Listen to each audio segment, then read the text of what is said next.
let's look at this. Shriners. You see, why the Shriners wearing? Why is there a statue, George Washington Masonic National Memorial Museum, with a European wearing a Moorish fez, wearing a Moorish, vest, Moorish garb, all right? What does that have to do with the Europeans? All right? Here you have the past imperial potentates. These are some of the past imperial potentates. And I'll go into what is a potentate and how does imperial potentate relate to the Moors. How does this title that's used in the shrine relate to the structure of the Moorish government? All right?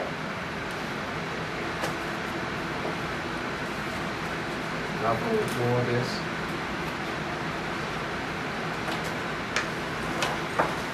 Everyone take this out. It's the first one. This letter's not dated. I've had this letter since 2005. It came from Atlantic County. Some of you may have seen this letter. Ramona, you've seen this letter before. Mel Free, Kashmir.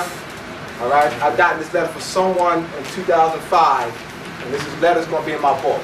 All right, so I'm going to start with this letter to put us in the proper frame of mind of where we need to be, who we are. All right, and this person who wrote this letter is Michael J. Garvin, the Atlantic County Clerk. Addressing misconceptions about the Moors, the true Americans, in connection to the de jure United States Republic. Document presented to the Atlantic County Clerk's Office for filing or recording by individual claiming status as members of a sovereign state other than the United States. Are Moors members of a free sovereign state other than the United States? Are Moors members of a free sovereign state other than the United States?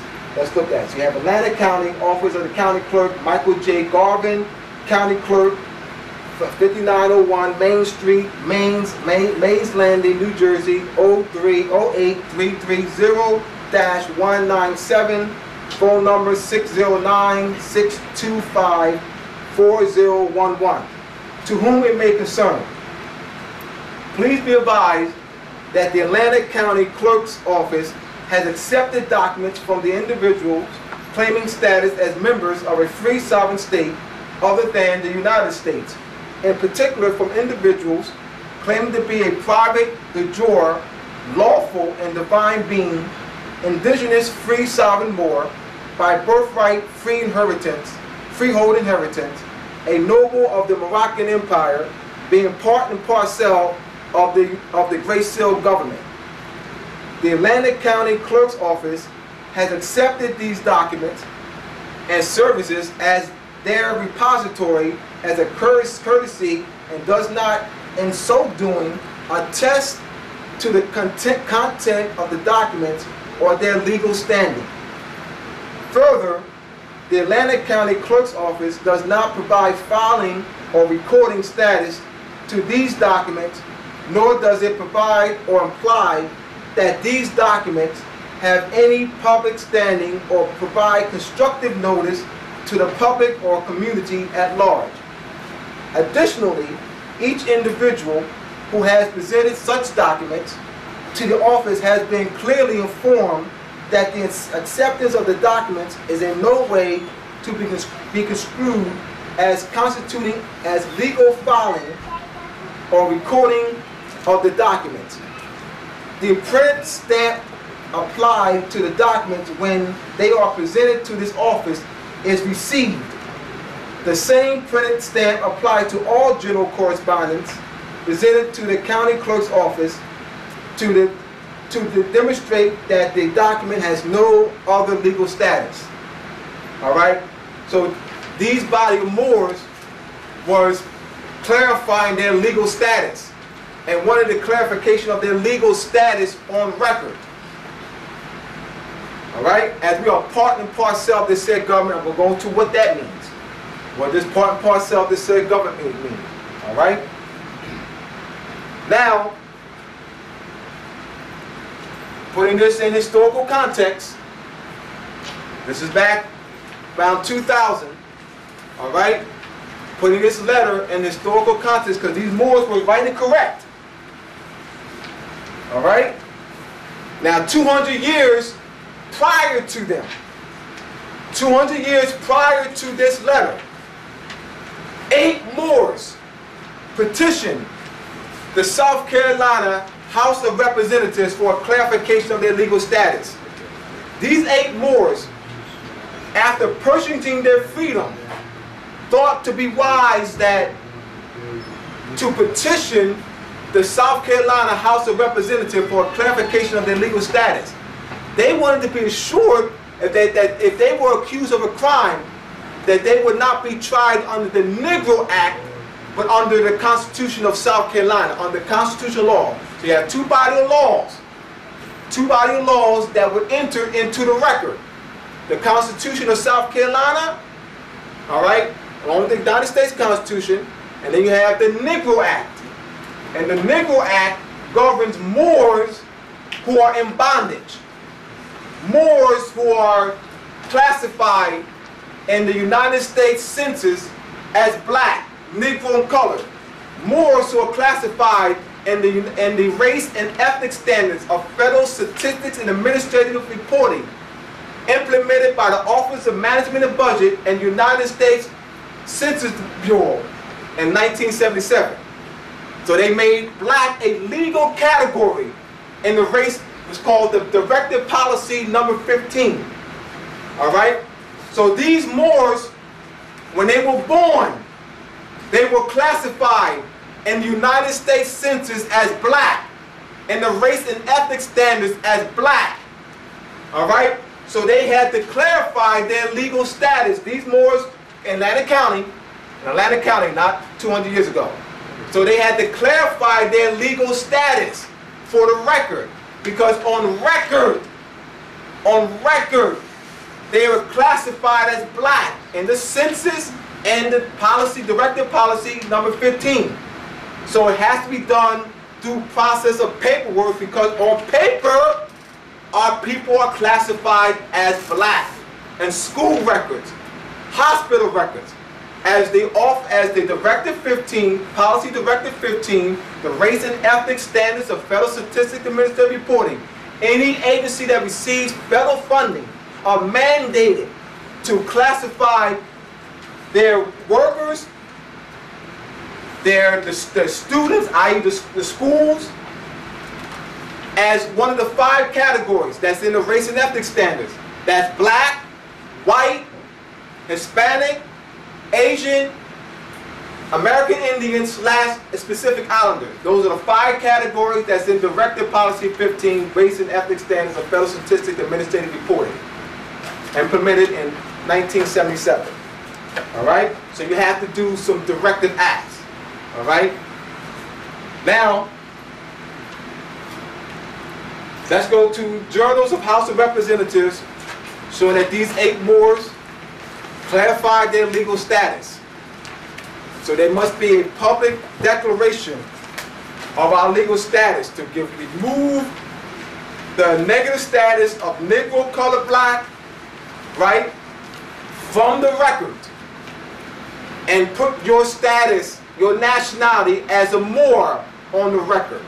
This is what these Moors were doing in Mays Landing in Atlantic County.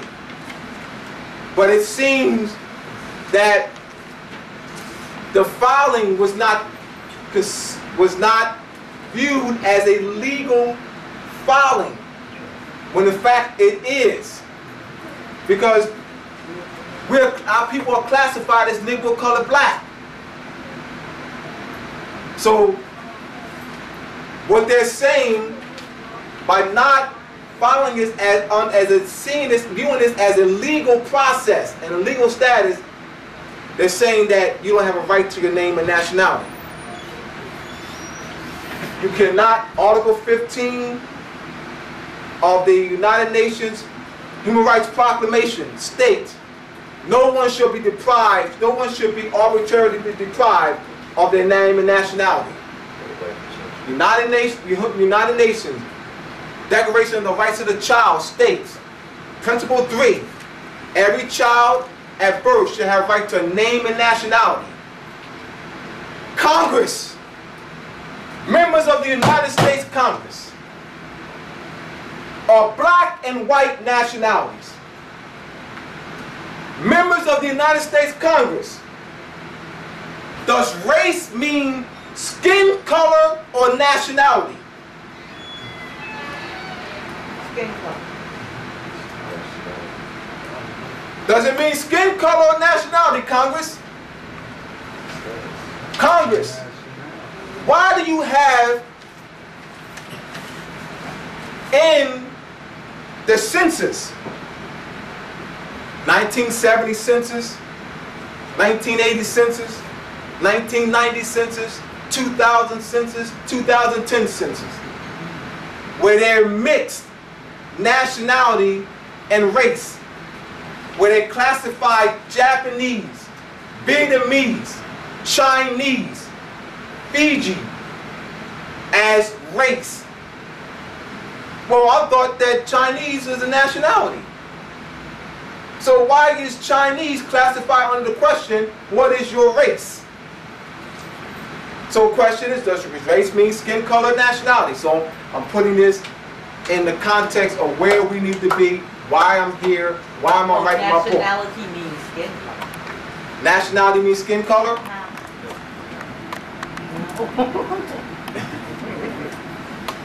Japanese is an example of a nationality. And Japanese does not describe that nation of people's skin color. Japanese identifies the national origin, pedigree, ancestry, lineage, descent of the Japanese people. The skin color paradigm was developed by Francois Bonnet, Carl Linnaeus. Francois Bonnet in the 1600s. Carl Linnaeus in 1752 with his book. Johann Friedrich Blumenbach, who was the protege of Carl Linnaeus. Charles Darwin, and a list of others. What they did was classify the human family based on phenotype, hair texture, cranial size, or skin tone. That was done in the 1600s, starting with Carl Linnaeus. Francois Bonnet, Carl Linnaeus was the one who officially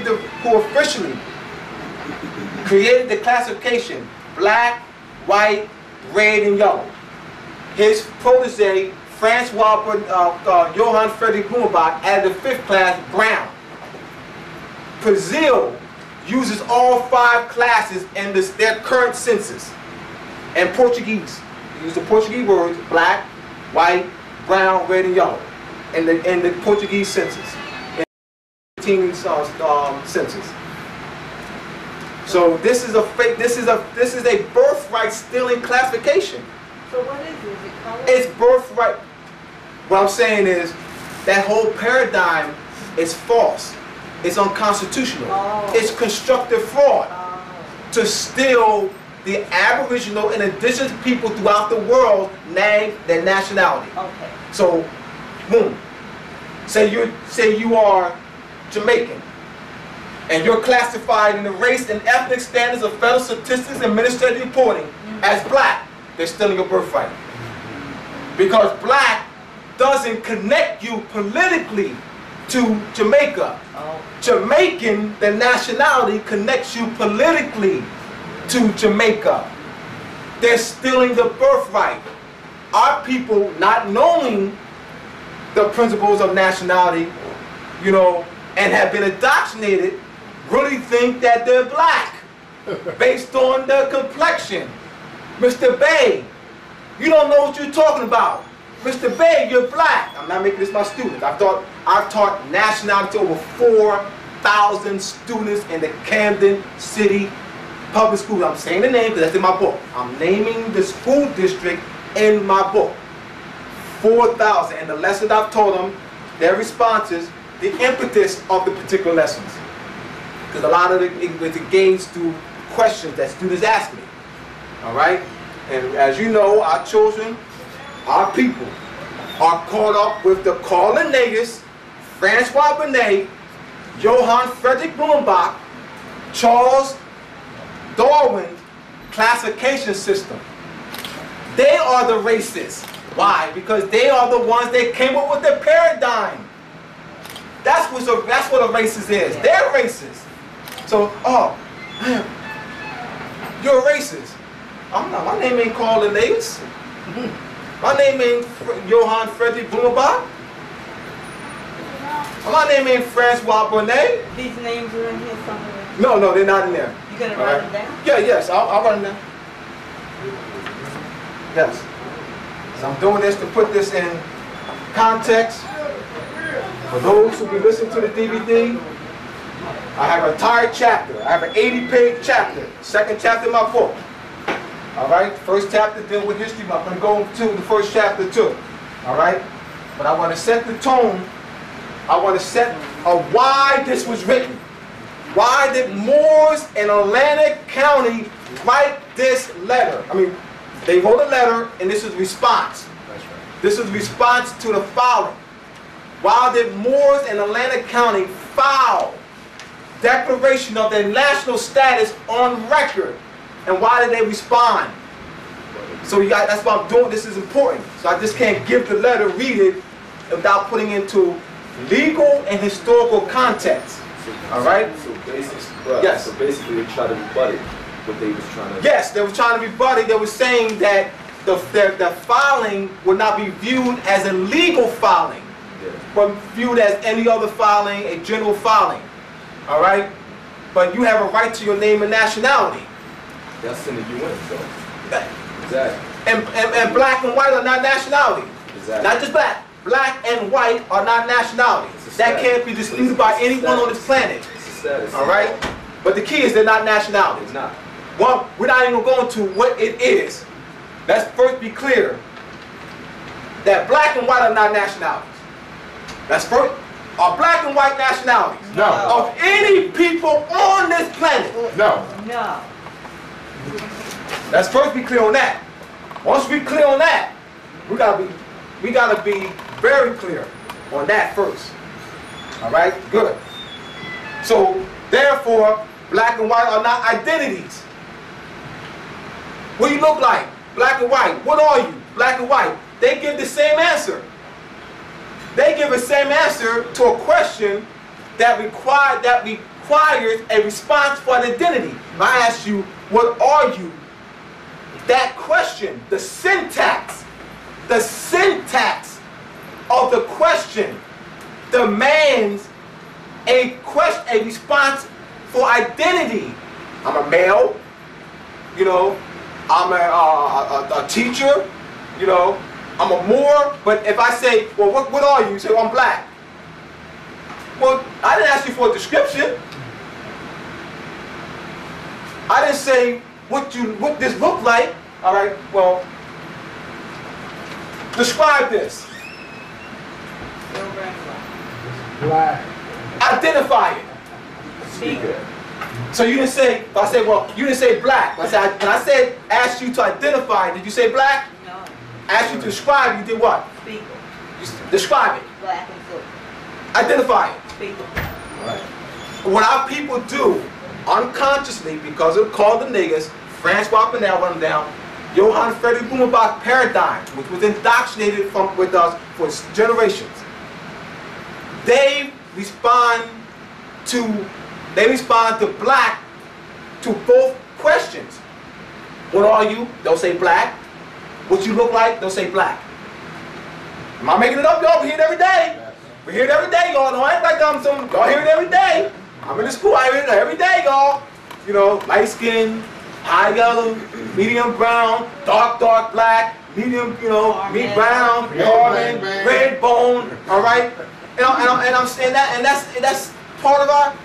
You know, we're not even scratching the surface of identity. But why though? Because this was indoctrinated in us. to steal our birthright. I'm going to show the connection of suppressing the history leading to introducing this false-based paradigm to steal our birthright. What is the motive to suppress our history? Because they're suppressing the lawful status, they're suppressing the constitutional protection, it's treaty protection. All right? So, let me write these things down. Any questions I do?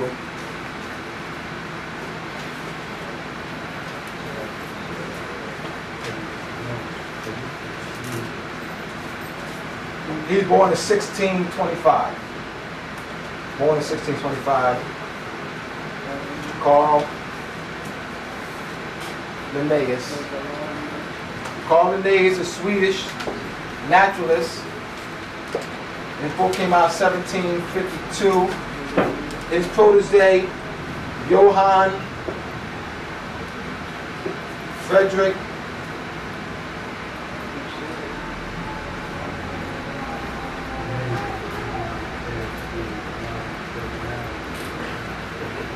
Blumenbach. Hey, brother, you brought the fire department. Yeah, that's all right. Burn it up, bro. Keep burning. And then you have Charles C.H.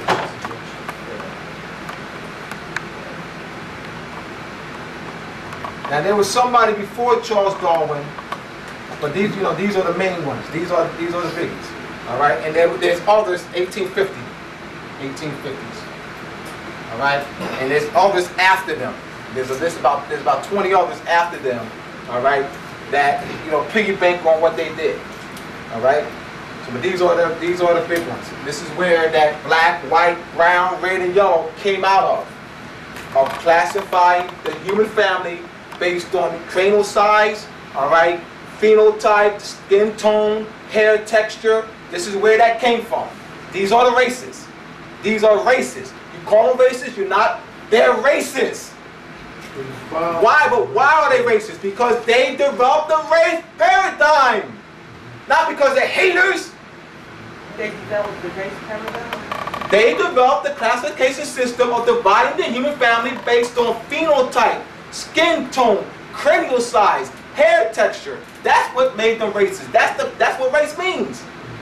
The definition of race that they're using came from them.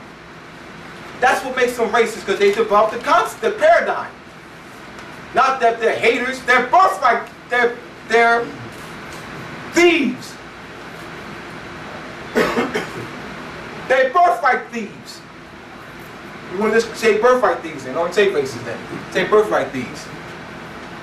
Because this is a birthright stealing paradigm. That's why it was done. It is not innocent. Our people think it's innocent because we don't have the basis of nationality. We walking around, describing based on skin tone, complexion, pigmentation. Yes, brother. Just so everybody's clear, that this only happens in this country. I don't know if any of y'all ever travel outside in there. other areas too. But when you go to most places, like I've been across the border a few times. They don't deal with black and white. When they look at us, when they look at us, people that look like us, they listen to our dialect. And then they'll say, but then they'll give us nationality. They won't call us black. They'll listen to the way we talk, and they'll say American. Right. Or if we got a heavy accent, then they say African. But when you talk to Europeans from other countries, and you say, where you from, he'll say, I'm Spanish. He'll say, I'm Italian. He'll say, I'm Polish or German. They don't never say white. Well, they have a basis. It's mostly here. They have a basis, but it is used, like I said, Brazil. Mm-hmm. Brazil uses all five in the census as recently as 2000. They'll use the Portuguese words black, white, red, brown, and yellow. So this is used throughout South America. This is used throughout South America. It's used throughout the islands. This whole paradigm is used, and that's through my research, but American is not a nationality. Yes, it is. It is? Yes, it is. Yes, it is. And yes. Yes, it is. Now, since you said that, I couldn't just let that be. Yeah, okay. I couldn't let that be. So now I got to, since you said it, I had to respond. All right, and then I got to explain why. I wasn't gonna go in here right now, but since you said, I got to break it down. The American is who we are. That's our nationality. I'll break it down. Linguistically, I'll break it down. All right, now finishing up. So what it is that they have a concept of nationality, though. See, our people, there are people too. You know, those who are classified in the United States Census, in the Directive 15 Race and Ethnic Standards, as Negro, Colored, Black, have no concept of nationality. No concept of nationality. My co-workers who are from the islands, my daughter's maternal grandmother, who's born and raised in Trinidad, she has a concept of nationality. Even though she views the black and white, she does have a concept of nationality. We don't. Those born and raised, all right, and what is called the United States, which is part of the Moroccan Empire, all right, and classified as such in those census, have no concept of nationality at all. All they know is, what color are you? My students, not one student, only one student out of over 4,000 have asked this question. Mr. Bay, what's your nationality? But before he said, what am I? They don't ask me what my nationality is. They say, Mr. Bay, what are you? Why don't our children know to phrase the question, what is your nationality? That's foreign to us. Well, we really don't have one, do we? No, we do. No, we have a nationality. We're not American. Yes, we are. That's just, I gotta go there now. Gotta go there.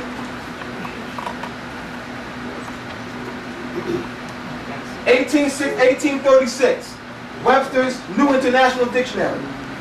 1836, Webster's New International Dictionary.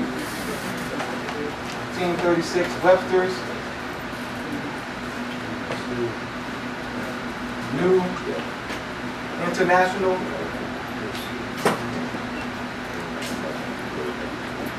If I get done with this, you're going to walk around fighting calling yourself Americans. International Dictionary. And stop calling Europeans Americans.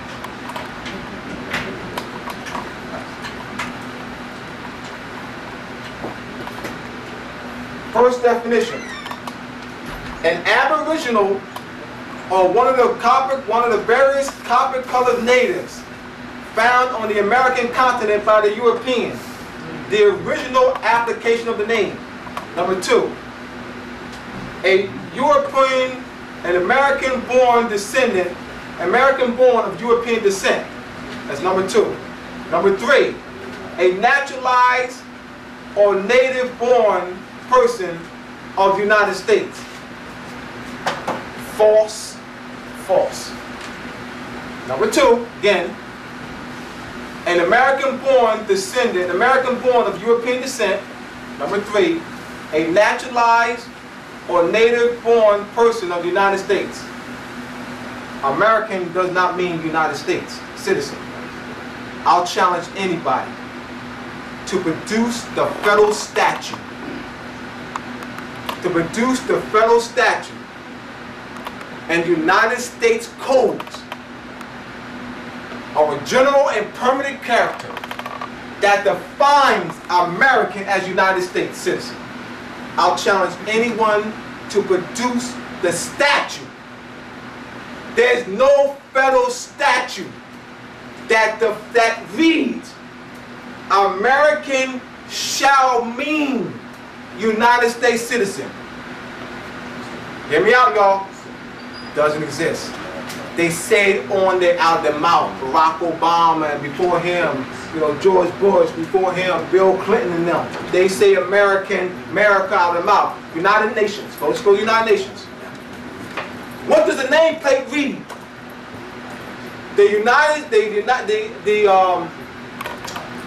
the United States ambassador to the UN. What does the nameplate read? They're in session. United States is the United Nations in session. What does the nameplate read, y'all? Does it read America? On the nameplate in front of. United States, yes. See my plate. What about with the Constitution? It says No, does it read America by itself? No. I didn't say. Okay, Sister, I didn't no. say United States of America. I said America. I didn't say does it read this? Of America. I didn't say does it read this. I asked you does it read this? Does the nameplate read? No. Have you ever seen a nameplate in the United Nations?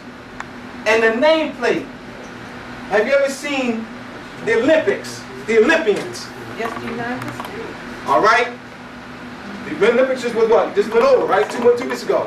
And what does it read? USA. Does it read America on it? No. Why not? Was it just the US? Once again, there's no federal statute that reads American shall mean United States citizen. They interchange that on the record in public. There's no official letterhead. There's no official government letterhead that reads American Senate, American Congress, American House of Representatives, American Presidency. There's no documentation that you can show me anywhere, anytime that reads this by itself. And there's no federal statute that reads American shall mean United States citizen. I'm just making you aware, all right? Wait, say that again. There's no federal statute that reads American shall mean United States citizen. Once again, number 3, definition number 3, in the 1836 Webster's New International Dictionary reads American and native born or naturalized citizen of the United States. That's not what American means. American means an aboriginal, an indigenous person of America, of which the Europeans are not. An aboriginal or one of the various copper-colored natives found on the American continent by the Europeans. The original application of the name. Let's look at it linguistically. Now, who's not an American? Them. Who's not an American? Colonists. The Caucasian or Caucasian. They're not Americans. Okay. They're English, Irish, French, Dutch. Talk to me. Not Americans. All right? And don't fall for the trap. I was born here. Therefore, I'm an American. That doesn't make anyone an American. Being aboriginal and indigenous means historically that you are by blood. Even if you weren't born here, right? Exactly. Okay. If I were born in China, I still would be an American. Okay. Why? Because it's our nationality.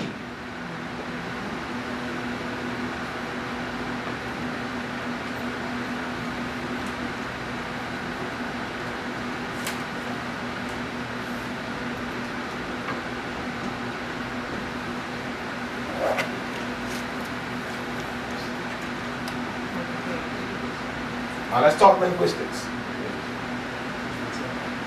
The linguistic methodology of adding an initial sound or letter to a word is called prosthesis. Prosthesis. Pros, for, T-H-E means put or place, put or place. All right, forth, you know. All right. So the letter A added to the word Moroccan. All right. Now it's going to be a sound shift. So now you're talking about a shift in the sound. All American is a shift in sound, family. It's just a sound shift. It's not a total different word having no relationship. It's a sound shift. Abdullah, what is your evidence? Let's put this in historical context of what this is meant to make this presentation about. All right? Thank you, Mel Free. All right? This is part of the presentation anyway, but I got into it sooner because, you know, it was brought up.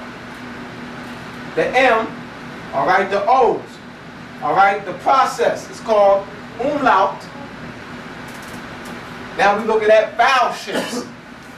Umlaut, the German word, the linguistic methodology that deals with vowel shifts. It's called umlaut. So the O to E, the O to the I, all right. So when you are shifting the vowels, you change the sound. They just change the sound. And I'm going to show you that there is an extensive diplomatic relations between us and the Europeans from during the same time period in which the Europeans claimed to have transported over 10 million of us. I said claimed, I didn't say they did. Claimed. All right? During that same time period between the 15 and 1800s, we were seizing their ships. All the European powers were paying annual ransom or tribute to us. And we seized their citizenry. And we demanded high payment and ransom during the same time period. Before this, my focus 1500, 1800. Why am I focused on that time period? Because that's the same time period of the so-called claimed transatlantic slave trade. This is part of the United States history that they're suppressing. They suppressed any diplomatic relations. This is not taught in the schools because they don't want that information out to the public. That the Moors, that they were paying tribute, annual tribute to the Moors. That the Moors seized their ships. That the Moors seized them by the hundreds of thousands and demand high ransom. They don't want that out. This is why they classified us as black, Negro, colored. So that we're disconnected from the history, all right, and also from the law. This is why they did it. It's not based in hate. I give a rat that they hate us or like us. The whole issue is hold them to their constitutional treaty obligation